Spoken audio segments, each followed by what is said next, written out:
is about direction kan, direction and also magnitude. So you have to consider the direction. And then bila kita dah tengok tu, kita ada resultant velocity. Jadi bila ada resultant velocity, that's why lah kita kata there is change in velocity. Bila ada change in velocity, maksudnya, okay, apa maksud jadi change in velocity? Ni, bila ada change of velocity at a time, kita ada, okay, and then kita akan dapat acceleration. Therefore, there is a centripetal force always pointing towards the center. Okay, tadi awak dah tengok kan, saya tunjuk, cikgu tunjuk V kat sini. Katalah V dekat sini, yang merah 10. Lepas tu kalau objek ni dia bergerak di sini, kat sini kan, objek tu bergerak sini lah, pun 10 juga, dia bergerak dengan 10 juga. Tetapi direction dah berubah. So there is change in velocity. Hence bila ada change velocity, ada acceleration. Bila ada acceleration, ada force. So unbalanced force, this one. Okay. Then kita sebut tentang friction. Friction pun adalah satu subtopik dalam yang kita kena tahulah detail. So what is friction? Friction is the force that always opposes the motion. So what's the unit? Friction is a force. Therefore the unit also Newton. Okay, and then ada situation kita perlukan friction. Sometimes we don't want friction. Okay, and tak kisah kita nak ke tak nak, but there are ways to reduce friction. Okay, contohnya ni ada a few things lah. You can add lubricants, make the surface smooth. How do you make the surface smooth? Letak bedak ke kan? Add wheels, okay, add ball bearings. Do you know what ball bearing is? Ball bearing ni dia bentuk silinder. Okay, kita letakkan dia so that kita akan reduce the friction and make body streamlined. Okay, what is streamline? So this is a train, for example. So body, the head of the train tu, kepala depan itu, dia bentuk streamline ataupun air cushion. Okay, itulah a few. Tapi apa yang berlaku kalau, tengok boleh tak? Sekejap di sini. Jadi kalau ada, tadi kita dah tengok kalau ada air pun dia akan skid. Itu adalah menunjukkan ada friction is loss.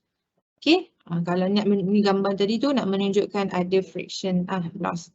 Okay, kita tengok soalan ni Soalan ni muka surat 5. Kalau you all dah download, dah print, okay, boleh tengok muka surat ke-5. Okay. Kita tengok soalan ni. Okay, an object is moving in a straight line. At a constant speed, a resultant force begins to act upon the object. State the ways in which the force may change the motion of the object. 2 markah saja. So semua orang dah tahu kan? Tadi kita dah discuss ni. Tadi apa dia? Apa yang force boleh buat kepada objek? So banyaklah. Object will accelerate. Ataupun object will decelerate. Kenapa accelerate? Sebab soalan ni tanya tadi, object is moving at constant speed. Suddenly, there is other resultant force. Remember just now we talk about resultant force, net force. So bila this object, dia tengah moving with constant speed. Jadi tadi kita belajar juga effect of forces. Kan, effect of forces. So ada force acting on it, so object to accelerate.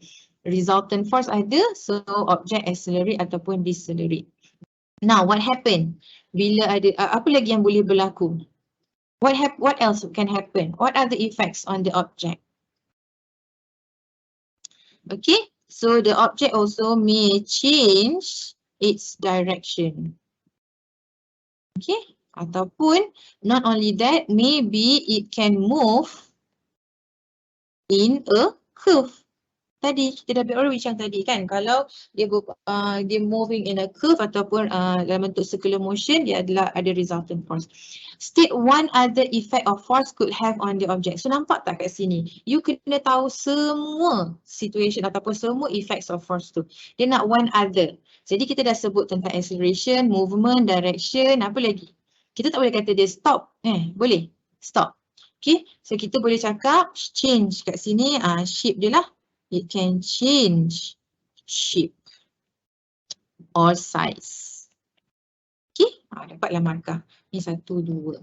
Ni dapat 2, dia ambil maksimum lah. Ni semua betul. Tapi dia akan ambil maksimum 2. Okay. Now, the mass of a car is 1,400 kg. The car initially at rest is moved along a level road by a resultant force 3,500 Newton. The car reaches speed of 30 meter per second. Calculate the average acceleration of the car. Okay. So, macam mana ni? Kita ada, sekarang ni dia nak average acceleration. Okay, kita nak guna formula apa? Okay, kita nak, antara benda yang kita kena tahu, kita tengok situation ni. Okay, the question talks about the mass of the car. Okay, initially at rest. So what is initially at rest? So if I were you, I will draw this one. Okay, U 0 meter per second. Okay, mass of the car 1,400. You don't need to, but I am a visual learner. I know myself. So I prefer to see something. So kalau awak macam tu, awak tulis. Tapi kalau tak, you can just write here. Okay. So that you know what is given to you. It's moved along a level road by a resultant force. Oops, dia sebut kat sini resultant force. Jadi that's the clue. So kat sini awal, itulah clue dia. Ada resultant force, kita dah buat. Okay. Given kat situ.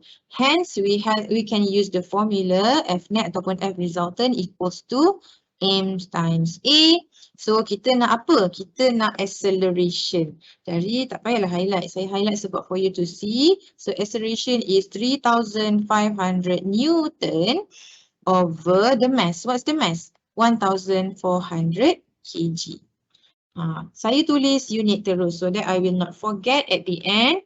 Okay, saya dapat berapa 2.5 Newton per kg. Macam pelik je cikgu unit dia. Tak apa, tulis saja Newton per kg.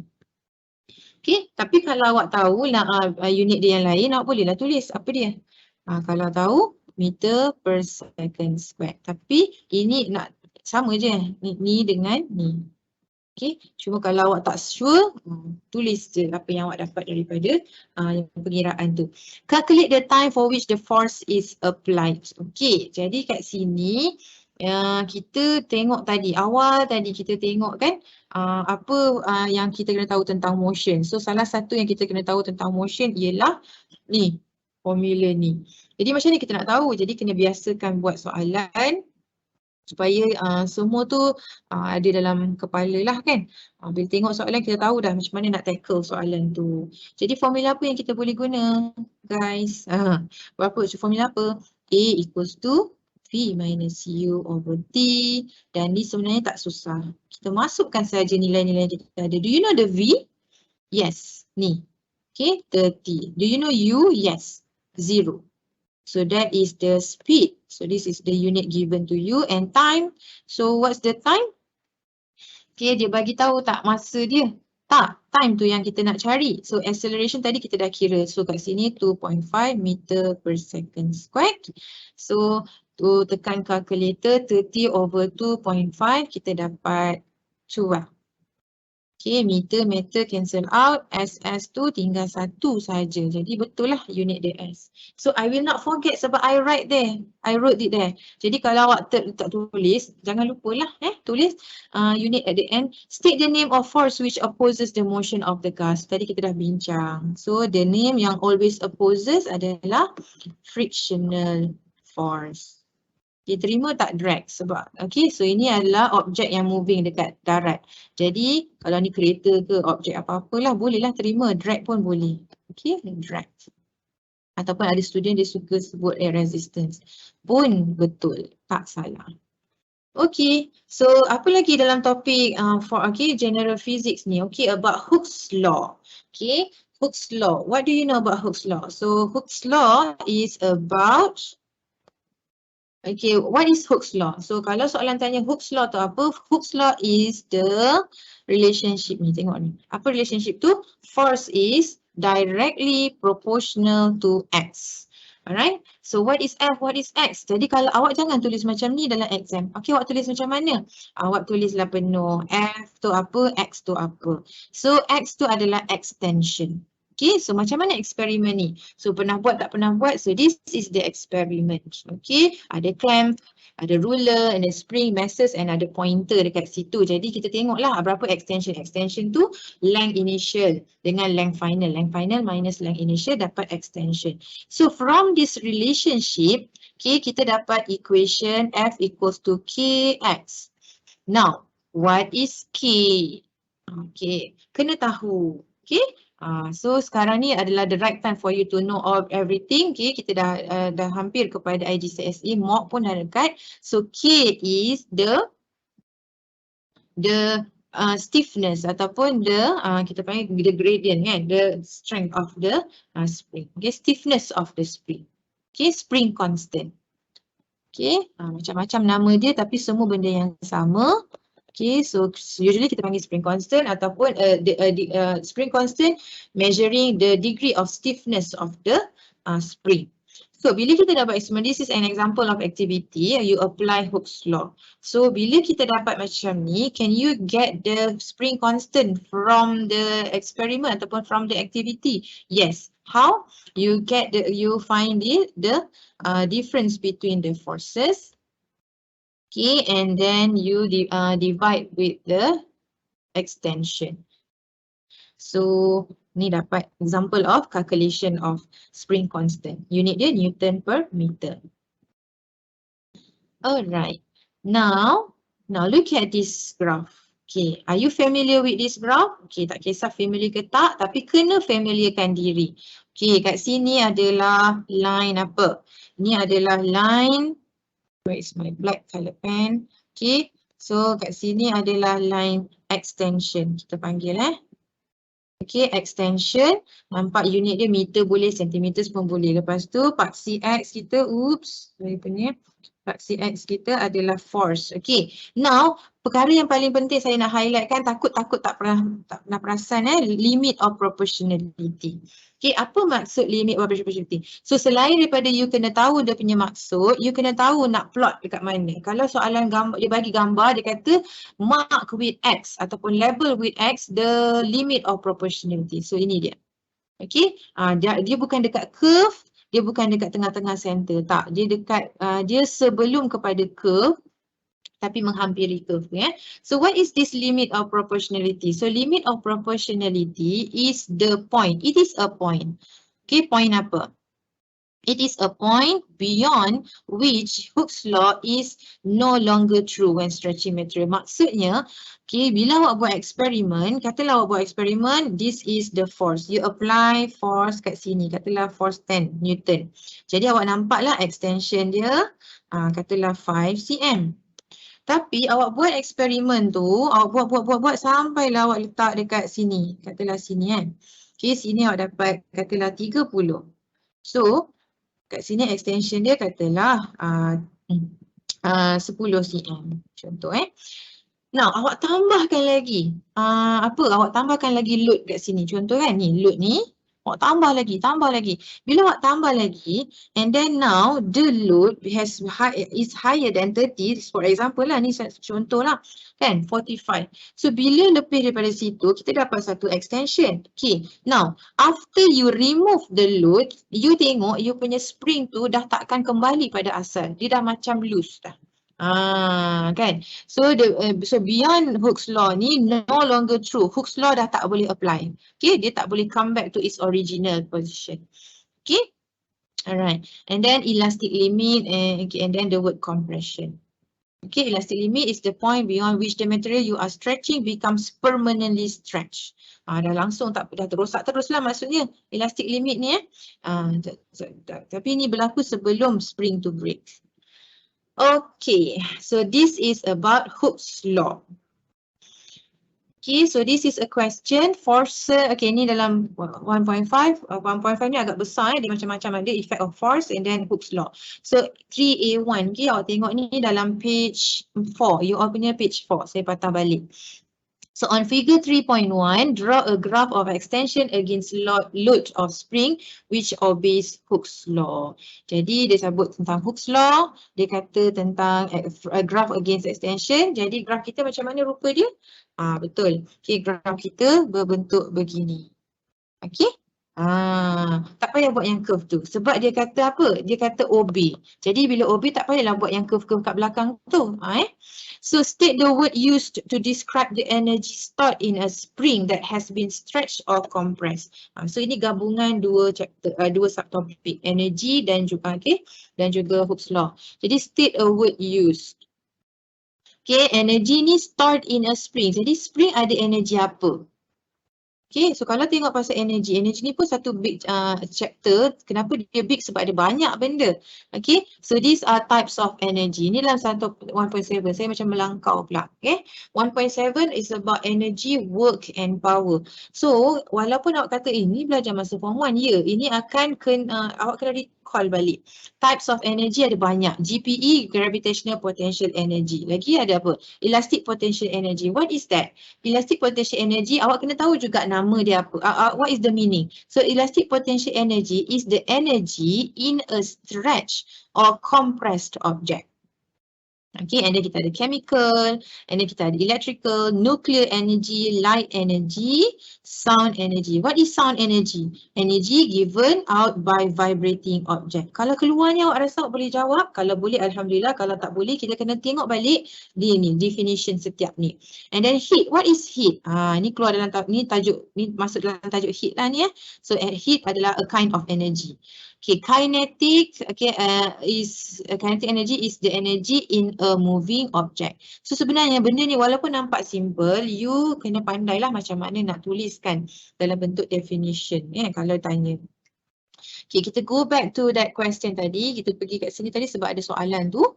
So now state the word used to describe. Kita nak cerita describe. Kita nak kata, so what is it? Strain.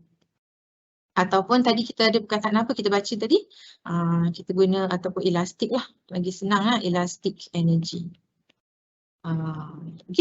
Betul tak? Elastic energy tadi apa? Nampak? Elastic energy is energy stored in a stretched or compressed object. Next. Figure 3.2 shows a model train travelling at speed v approaching a buffer. Ini masuk tajuk energy juga ni. Kenapa saya kata energy? Tapi dia masih lagi chapter ni lah apa yang bila nak jawab soalan ni, kita kena tengok, saya patah balik ni, harap tak peningkan you all ada ni. Source of energy, kita tengok bahagian ni. So untuk bahagian energi ni, pelajar-pelajar kena tahu secara detail tentang potential energy. Nama sebenarnya ialah gravitational potential energy. You cannot simply write potential energy sebab potential energy ada dua. Elastic potential energy and gravitational potential energy. And then awak kena tahu secara detail about kinetic energy. Apa yang kena detail tu?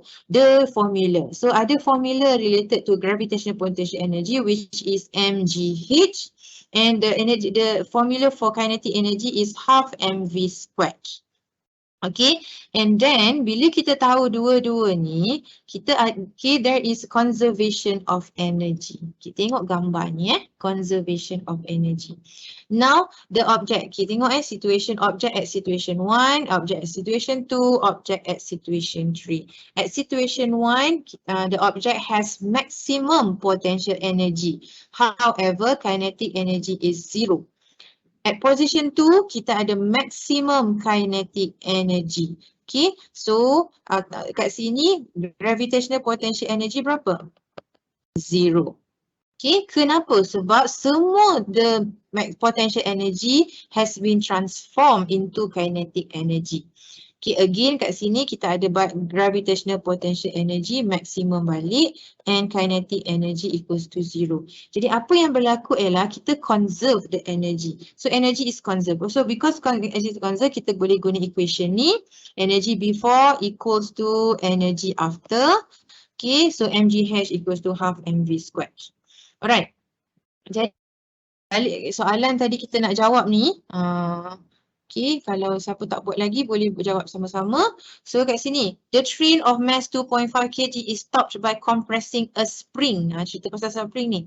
Okay, ni ada buffer spring ni. After the train has stopped, the energy stored in the spring is 0.48 kg. Jadi apa yang berlaku ni? Okay, kinetic energy transform into elastic potential energy. Tadi train bergerak, sekarang bila train tak bergerak, semua energy tu pergi kepada spring. Jadi kita boleh buat equation kinetic energy. Tadi semua berubah jadi EPE, jadi semua equal. Kita boleh equatekan dia. Jadi berapa EPE tadi dia bagi tahu? Dia bagi tahu dalam ni ada 0.48.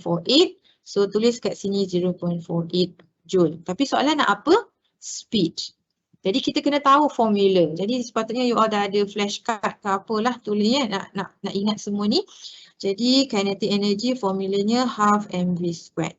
So sebabkan dia nak v squared, jadi 0.48 joule darab 2. 2 ni darab kat sini bahagi mass dia. Berapa?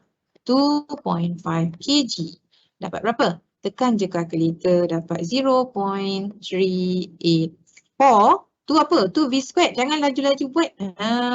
Hati-hati. Baca selawat ke apa semua tu kan. Selalu saya remind student saya hati-hatilah. Okay, jadi tak. Jadi awak buat kat sini V dia berapa? So kalau nak dapatkan V tu awak kena square root kan 0.384 tu dapatlah 0.6197. Unit dia meter per second. So dapat. Jadi kat sini konsep penting dia ialah you kena faham ni konsep ni. Okay, kalau tak faham mungkin kita banyak yang markah ni bukan sikit ni banyak. So kat mana markah dia? 1, 2 tulis formula kinetic energy. Jadi kena tulis formula. Dan 3 dapat ni masukkan dalam formula dan ada jawapan dan unit. Okay, semua orang okey lagi Okey, kita pergi, topik ni kita teruskan lagi, masih lagi belum habis kan, the moment of force. Moment of force ni dalam kategori apa? Dalam kategori 1.5 lah, force tadi. So about moment of force, okay, moment, what is moment? Moment is turning effect. Turning effect of force, also known as moment also known as turning effect. So the moment of a force about any point is defined as, okay, so ini kena tahu. Okay, jadi ni simbolnya, ringkasnya kita buatlah F darab D. Tapi kena tahulah D tu bukan sebarang distance. Distance tu adalah distance yang perpendicular. So kalau awak tengok ni, kan awak tengok ni gambar ni, nampak ada line ni, ada perpendicular. Okay, kita boleh buat nampak ni, kita nampak dia perpendicular. Okay, so what is the unit? Newton dan meter. So Newton meter dan dia dan in clockwise ataupun anti clockwise. Okay, so apa lagi yang kita boleh tahu? Jadi bila kita tahu tentang moment, okay, saya tengok boleh tak boleh, saya tak boleh direct pula Okay, kalau tengok ni so saya tengok simulasi ni, you all tengok kalau sekarang ni berapa distance dia? 0.67 meters. Now, berapa force needed? Nampak kat sini tulis 104. Nampak tak? Faham okay. So 104. Jadi bila saya ubahkan distance tu, okay, what happened to the force? Kalau distance yang perpendicular to the force tu is reduced, the force is increasing. Maksudnya, jadi lagi susah kita nak buka tu. Ataupun lagi susah nak bergerak. Nak turn, susah. Jadi kalau nak memudahkan, kita kata kalau soalan tanyalah, soalan solve problems kan. Nak memudahkan kerja, kita kena increase the distance so that force dia jadi rendah sahaja.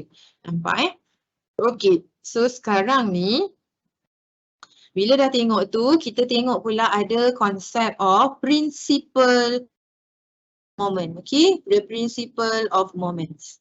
Okay, apa yang kena tahu? Principle of moment states that total clockwise moment equals to total anti-clockwise. Total, clockwise, anti-clockwise. Jadi ni ada satu contoh. Contoh ni kat sini, the principle can be used in calculation. Soalan tanya, what is D? How much? How long is the distance from the pivot? Okay, so nampak force tu adalah, nampak tak force tu adalah perpendicular to the distance. Okay, now kita ada, kita kena tahu statement principle of moment. Jadi kat sini kita katalah total anti-clockwise sama dengan total clockwise. Jadi kenapa kita kata clockwise tu? Kita tengok bahagian ni. So anti-clockwise, kalau yang ni, okay, bahagian ni kalau saya tutup tak ada, bahagian ni saya tutup, ada W sahaja. Apa yang akan jadi? So lever ni akan bergerak ke arah sini. Sini adalah anti-clockwise. Anti-clockwise ke clockwise? Oh, saya terbalik So itu adalah clockwise. Jadi, so bila clockwise, berapa nilai dia? Distance dia adalah D. So distance dia adalah D dan value of weight dia, F dia adalah 6. Jadi 6D dekat situ. Now, next. Kalau saya tutup bahagian ni, okay, bahagian ni kita tak ada contoh kan. Okay, so sekarang ni what are the force? Okay, weight sini. Jadi kalau tak ada bahagian ni, pivot dekat sini, okay, lever ni akan pergi arah ni. So ni arah apa? Ni arah anti-clockwise. Jadi anti-clockwise force dia adalah 4 Newton times dengan what is the distance? 5. Jadi kita rearrange the formula, dapatlah D equals to this one. Okay, and then there is another one that hopefully you will we don't forget about this one, center of mass. Okay, center of mass. What is center of mass? Pernah keluar soalan you kena buat eksperimen, bukanlah buat eksperimen, you kena explain the activity. Macam mana nak dapatkan center of mass of an irregular object. Nampak topik ni adalah general physics je kan, tapi ada banyak benda yang kita kadang-kadang terlupa ataupun tak perasan, terlupa nak baca. Center of mass of a body is defined as a point where the entire mass of the body appears to be concentrated. Jadi kita ada dua jenis. So let's say kita ada kita panggil apa ni a regular object. Okay, kalau regular dia selalunya kat center lah. Okay, tapi what happen if we have irregular object? Kalau irregular object, kita boleh buat activity dan kita cari the plumb line. So what is plumb line? Plumb line ni bila kita buat garisan. Kita buat aktiviti ni macam ni. Pertama sekali kita letakkan ni dia adalah irregular object, irregular shape object. So this irregular shape object kita letak pin dekat sini dan kita biarkan dia boleh bergerak. Jadi kita ada letak tali. Bila letak tali dekat situ, macam mana? Okay, awak boleh bayangkan kalau tak pernah buat tu, kalau kita pergi jap. Tapi yang ni pun tak adalah nampak sangat So kalau kita buat saya kena letak. Okay, kita letak tali. Okay, tali kat sini, ya kat Ayu. Dia cakap apa lambat nak kelaju sikit. Ada lagi setengah jam dia lagi tinggal. Itulah tu. Okay, so kat sini thin irregular object. So kat sini ada plumb line. Jadi kat sini cikgu highlightkan sajalah perkataan plumb line tu apa. Okay, make sure you know what plumb line is, how to get the plumb line. Make sure you know how you can describe your activity to get the plumb line tu. And in order to get the center of mass. Next, kita tengok scalar and vector quantities. You need to know what is the meaning of them. Alright, and here kita try jawab soalan ni. Turning effect. Define the moment of force about a point. Jadi what is the moment? What is moment of force? So tadi kita dah tengok for the kita dah tengok ni. Jadi so you can write the definition. So what is the definition? Force times perpendicular distance. Kena sebut perpendicular distance daripada from a pivot. Mesti sebut juga. So semua ni adalah penting. Tak boleh yang boleh tertinggal. Perpendicular. Okay, figure 2.1 shows a uniform rod of wood suspended from a pivot. So the weight W of the rod, kita nak cari, calculate the weight of W of the rod. So ini macam mana kita nak buat ni? So the weight of the rod, okay. So first kali kita kena recall what is the formula of weight. Okay, weight adalah mg. So satu markah saja kat sini. Jadi mass dia diberi 0.080 kg and G is 10 Newton per kg. So dapatlah 0.80 Newton. So you write down here. The moment of W about the pivot. So moment tak susah. Okay, so moment, write down the formula. Formula ada markah. Moment equals to force times the perpendicular distance. Saya buat simbol macam tu. You all nak buat simbol lain pun boleh lah. Okay, ataupun distance, perpendicular distance. So what is the force?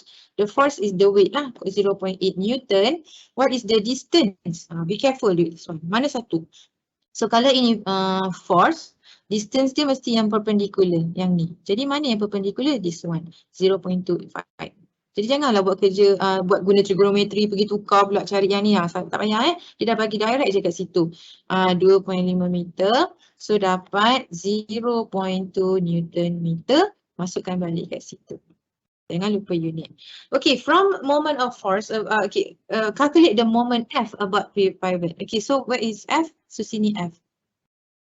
Jadi kat sini soalan satu markah. Kenapa? Sebab there is no calculations. You are expected to know that kita apply konsep apa? Konsep of conservation of momentum. Jadi kalau kita tengok, kalau kita ada force ni, this is anti-clockwise.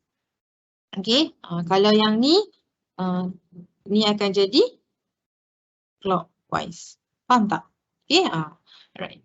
Jadi the moment of force, jadi kalau macam bila apply concept of conservation, principle of conservation of moment tadi, okay, kita boleh dapat kat sini, tak apa kira jawapan dia sama seperti dengan atas. So what about the force? What is the force? Jadi kita boleh kira force tu berdasarkan prinsip tadi. So force F times what is the perpendicular distance? Okay, nampak tak? So this is the force, perpendicular adalah line yang ni. So cari mana yang line macam tu. Oh ni, okay, jadi inilah yang perpendicular tu. Okay, so jadi 0.75 meters, dapatlah 0.2 meters, therefore rearrange dapat 267 Newton. Okay. Right, 2 marks ni. Now, the angle between the road and the vertical increase. Dia bagi tahu. Okay, so sekarang ni,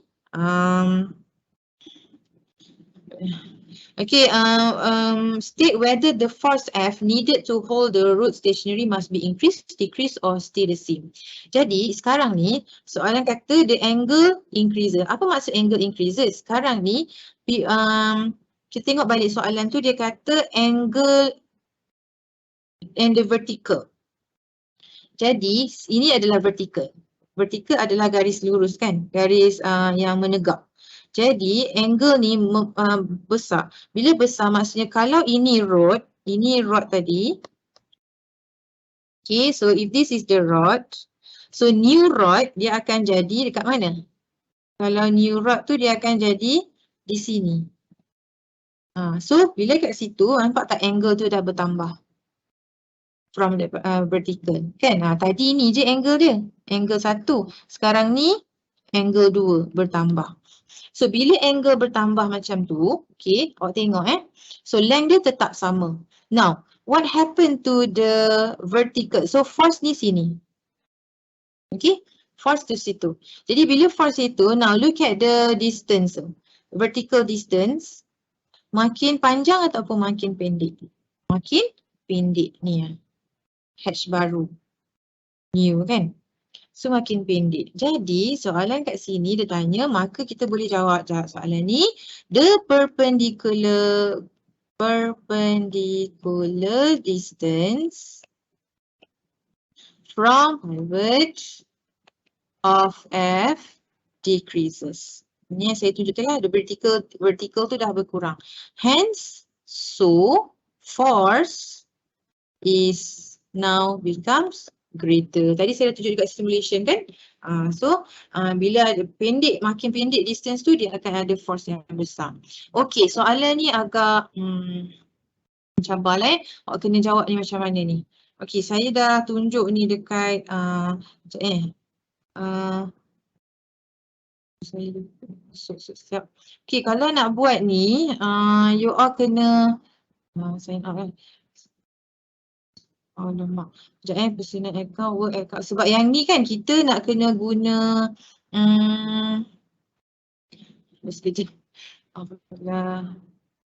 Okey. Tadi dah masukkan ni sementara menunggu tu. Okey. Okey, ni tadi. Okey, so bila nak buat soalan ni memang kena guna soalan ni masuk dalam syllabus. Jadi student jangan pastikan you all tahulah macam nak buat. Okey. Okey, kalau saya buat.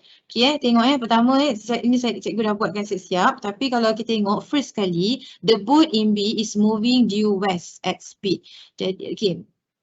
Okay, kita ada boat, okay, dia kata due west. Jadi apa yang saya buat ialah saya lukis. Saya buat west kat sini. Okay, jadi saya buat arah anak panah ke sana. Now at the same time, okay, the west tu value dia adalah 6.5 meter per second.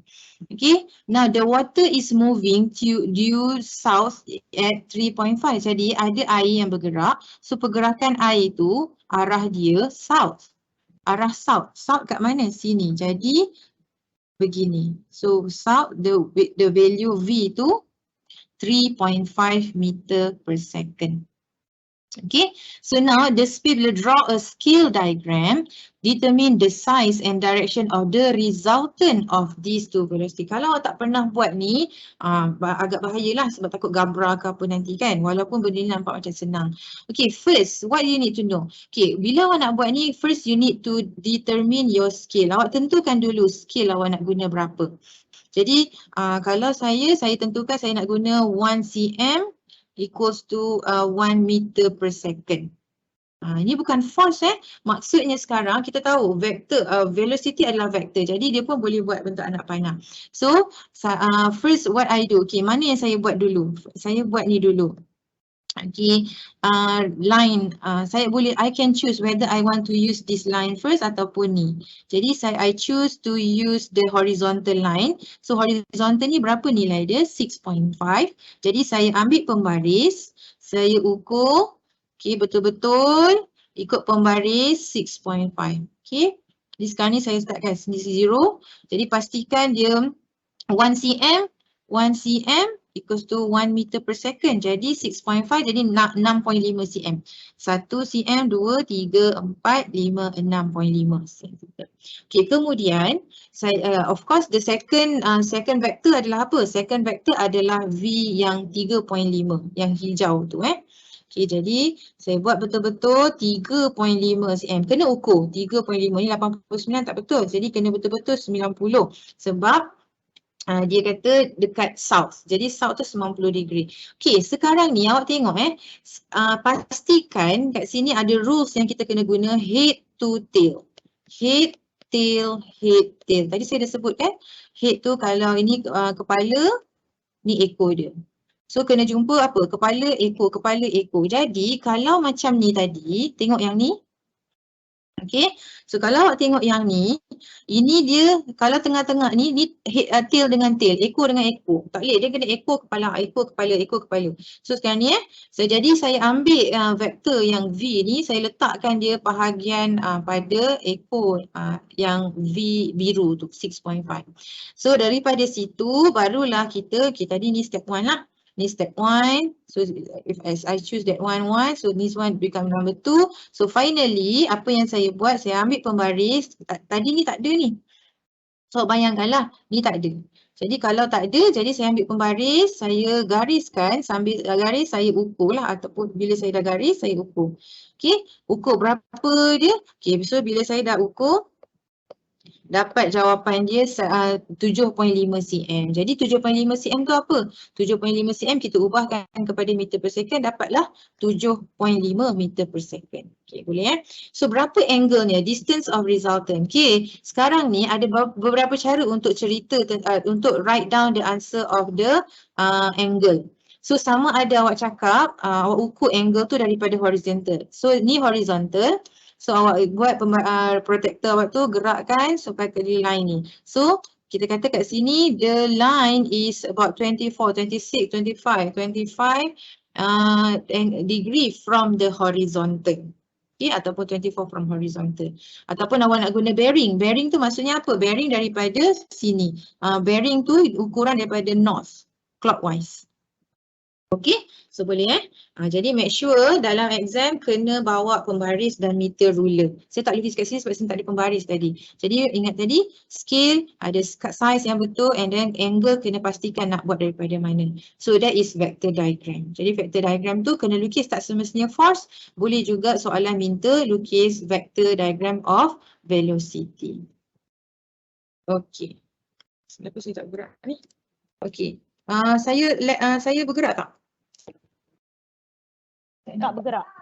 Alamak, kenapa saya tak bergerak? Okay, sekejap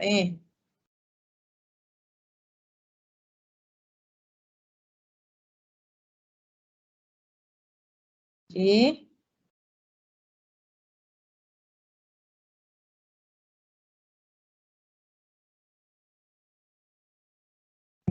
Tentang ni. Okay.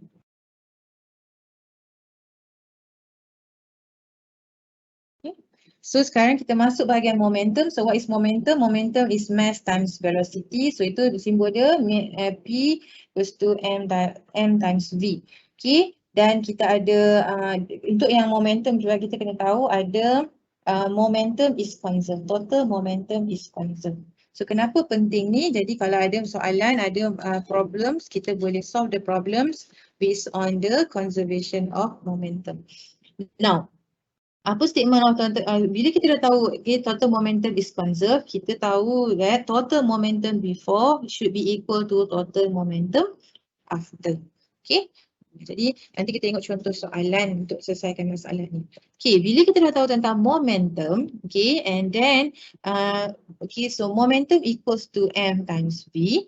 And then bila kita ada dua momentum 1, momentum 2, so this is change of momentum. Sometimes kita write macam ni, change of momentum, ataupun kita kata MV minus MU. So this is change of momentum. So change of momentum is an impulse.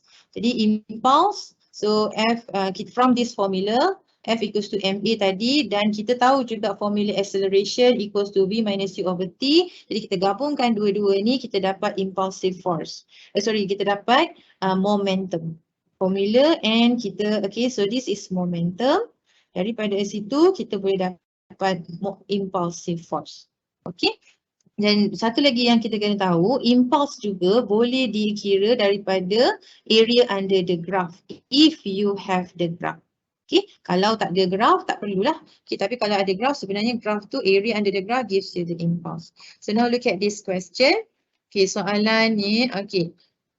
The total mass of the train and its passenger is 750,000 kg. The train is travelling at a speed of 84 meter per second. The driver applies the brakes and the train takes 80 seconds to slow down. Okay, calculate the impulse applied. Okay, walaupun 3 markah, no worries, no problem. Kita tahu impulse punya formula. So impulse, kita write the formula first, always write the formula. Okay, MV minus MU. So kita boleh factorizekan ini. MV minus U nak mudahkan sikit lah kan. So M kita berapa? 700,000 kg, okay, times kan dengan V minus U. Berapa V kita? 84 minus 42. Dia bagi semua ni kan? Okay, slow down tu maksudnya ni, okay. Okay, travel at speed of 84. Okay, dia mula-mula 84. Okay, so tekan saja calculator. Kita dapat 3.15 times 10 to the power of 7 unit, tak ada masalah. Letak je semua tu. 3.15 times 10 to the power of 7 kg meter per second. Okay, next. Calculate the average resultant force. Average resultant force applied to the. Jangan risau, cikgu average ni nak bagi total apa pula? Okay, tak disebut di sini average. Jadi kita ambil the formula FT equals to impulse. Okay, so force equals to, tadi impulse kita dah kira. Kan, kita dah kira, jadi kita tak perlu kita save masa. Terus ambil je nilai yang kita dah letak kat atas tu. Okay, dah over time. What's the time? Ada bagi kan? Okay, oh senang saja, 80 second. So tekan calculator hati-hati. Student selalu kadang-kadang dia bukan tak tahu, akhirnya dia salah juga sebab salah tekan calculator. Jadi hati-hati tekan. Ada 2 S Okey. Tapi kalau awak nak tulis tu, tapi kalau awak dah tahu, cikgu saya tahu force tu unit dia Newton. Boleh tak nak tulis terus Newton? Boleh. Okey. Kalau confident terus tulis. Kalau tak confident tulis yang tu. Okey, soalan tadi, suggest how the shape of the train helps it to travel at high speed. Tadi ingat tak cikgu ada cakap tentang streamline, bentuk streamline kan? Jadi kita boleh cakap lah, the shape is more streamline. So ini pun dah betul. So sebenarnya kenapa bila shape more streamline ni? So that reduces drag. Kita suka bentuk streamline ni. So dia akan mengurangkan friction. Okay, the train took 80 seconds to reduce its speed from 84 to 42. Okay, explain why with the same braking force, the train takes more than 80 seconds. Okay, yang ini awak kena fahamkan tentang friction ataupun tentang air. Air ni adalah friction kan, air resistance. So tadi saya cakap tentang parachute tadi, air resistance bertambah bila velocity bertambah. Jadi soalan ni, sekarang ni situasinya ialah velocity berkurang. Bila velocity berkurang, apa berlaku pada air resistance? So okay, kita kata air resistance reduces. Okay, so that's why lah bila air resistance reduces, so speed dia lower, so time dia pun akan jadi sebab speed low kan, bila speed low jadi speed low, jadi time dia akan lagi panjang lah. Jadi lagi lama. Okay, on a wet day, the train travels a greater distance before it stops along the same track. The train has the same speed before the brakes are applied. Suggest a reason for this. Faham tak? Wet day maksudnya basah, licin. Tadi saya nak tunjuk sebenarnya kan, the train travels a greater distance before. Kenapa dia perlukan jauh distance untuk stop? Senang je lah. Sebab bila basah, less friction. Bila less friction, train may slide. Kenapa train may slide? Because tadi saya cakap lah, less frictional force between rails and train is reduced.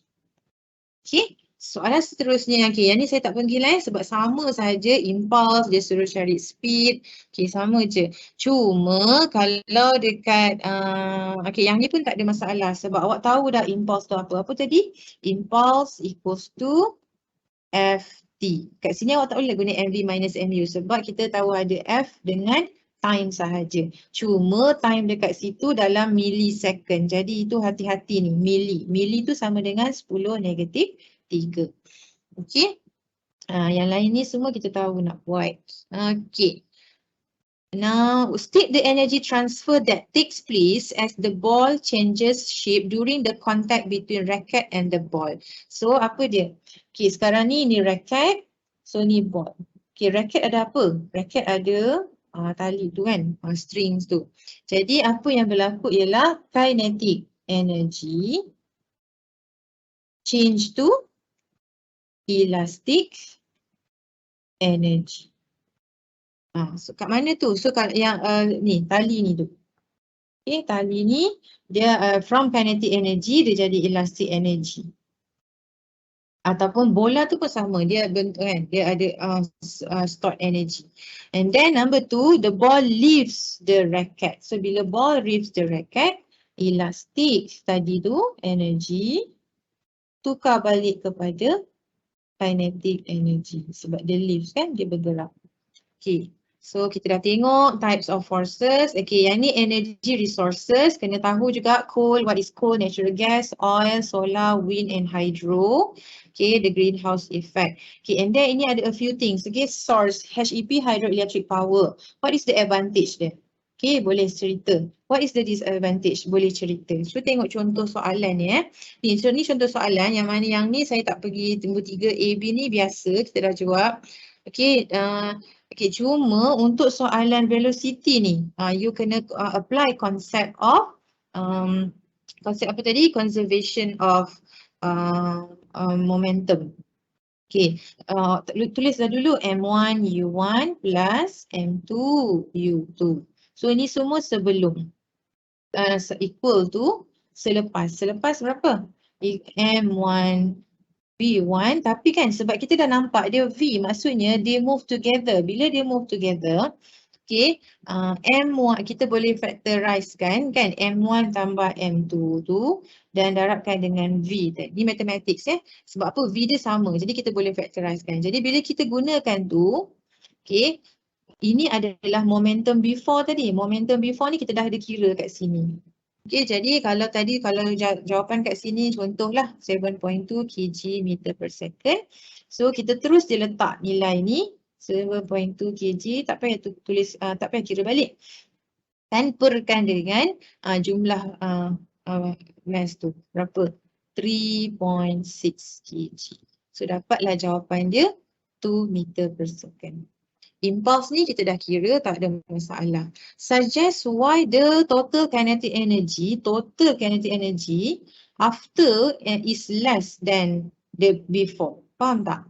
Kita ada ni kan, tapi ini tentang momentum. Soalan tanya tentang kinetic energy. Kinetic energy bukan momentum. Jadi yang mana hilang ni energy tu? This is about energy. Jadi kita kata the kinetic energy transforms to thermal energy and sound energy. Bila? During the collision. Kan bunyi bila collision kan bunyi kan bang macam tu.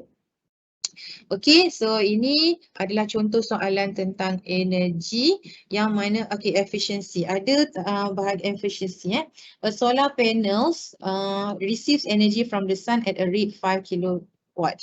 Okay, yang ini kan, ini masuk topik baru, dia gabungkan topik heat, nanti kita masuk. Jadi saya buat je kat sini laju-laju, formula dia. Okay, kita gunakan ni MC 36 times 10 to the power of 5.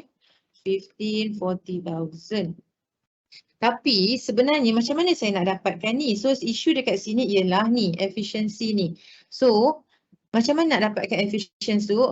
Kita tahu efficiency formula dia adalah power output over power input times 100%. Jangan terbalik, jangan silap. Jadi 20 ni apa? 20 ni adalah the efficiency. So masukkan dekat situ. 20% dekat situ. Jadi kita nak tahu yang ni dia bagi output ke input. So receive terima. Jadi itu adalah 5 kilo. Kilo kuasa 3. Okay. So power output yang kita tak tahu. Darab 100%. So daripada sini kita dapatlah power output sama dengan 1000 watt. Tapi, okay, ini yang pertama. Yang kedua, kita nak tahu, okay, kat sini dia mana ada power. Ini adalah energy. So kita tengok pula apa perkaitan power dengan energy. So power equals to Q over time. Jadi Q equals to P darab dengan time.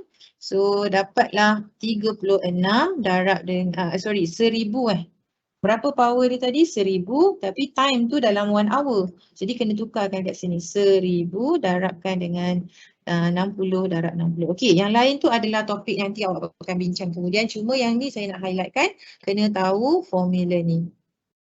Okey, yang ini nampak 4 markah, sangat besar markah ni. Tapi kalau awak tak baca, mungkin awak tak boleh, awak stuck kat lidah awak. Okey, state and explain one advantage and one disadvantage of heating the water in solar panel.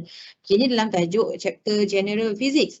Solar panel bandingkan dengan coal burning boiler. Jadi apa kelebihannya? So one of course lah solar panel ni kita tahu dia advantage dia adalah renewable. Explain, nak explain apa? Ataupun kita kata no air pollution kalau guna solar. Jadi explanation tu awak tengok balik dekat sini. Okay. Tengok ni, bila solar panel no air pollution. Maksudnya apa? They have a long, kena explain lah ni. Kan, so boleh cerita apa-apanya. Okay? Itu dia punya explanation tu. Kadang-kadang sudah puzzle kan nak tulis apa ni cikgu. And then dia sama juga disadvantage. Apa dia? Expensive lagi. Not available at night and so on and so forth. Jadi dia punya explanation tu apa? Kita tengoklah. Dia bila during the bad weather kita nak cakap apa? Apa yang berlaku? Macam mana kita nak explain? Dia requires the sun. Bila requires the sun during the night we cannot use the solar panel. So that's how you answer. Okay, and then ni Sankey diagram, dah lama tak keluar, so ini bentuk Sankey diagram. Ni kena tahu ni input dengan waste. So ini adalah wasted. So daripada situ kita dapat, tadi kita dah tengok energy efficiency, formula, okay, and then work done and also power. Itu pun kita dah sentuh tadi. And then kita ada tajuk akhir sekali yang ialah 1.8 itu pressure. So pressure equals to force against over area. So boleh bandingkan mana ada pressure yang besar, mana pressure yang lebih besar. So yang ni sebab area dia kecil. So pressure in liquid, kita ada formula pressure equals to rho GH. Okay, so masukkan dalam formula. Okay, boleh untuk selesaikan masalah. Okay, then ada penggunaannya dalam daily life kan, ada dalam dam. Okay, and then kita tengok situasi ni. C dengan D, mana pressure lagi tinggi? So the higher the depth. So D ada higher depth, so D akan ada higher pressure on liquid. And then kena tahu pula tentang barometer. What is barometer? Cuba tengok alat ni, pernah tengok tak? So dia terbuka, dia open macam ni. Kalau letak beaker, kita letak barometer macam ni. Dia open. Tapi kita pastikan sini vacuum. Okay. Kalau tak vacuum, dia ada gas, so nilai kita tu akan jadi nilai yang tak berapa tepat, kita kena buat pengiraan. Jadi ada beberapa situasi. Situasi 1, 2, 3, 4, 5. Jadi situasi ni berbeza-beza dan nilai yang kita akan dapat tu, kita kena tahu macam mana nak. Contoh pertama, ni. So yang pertama ni kita nak tengok kalau kita guna mercury, kita perlukan pendek saja barometer kita. Tapi kalau kita guna water, kita perlukan barometer yang panjang. Jadi this is not feasible. Kenapa panjang? Sebab density of water is only 1000. Jadi dia perlukan panjang. Kalau density mercury, the density is very high. So kita perlu pendek sahaja. Okay. Jadi kalau ini you can tengok nanti kita boleh study lagi tentang pressure difference at depth.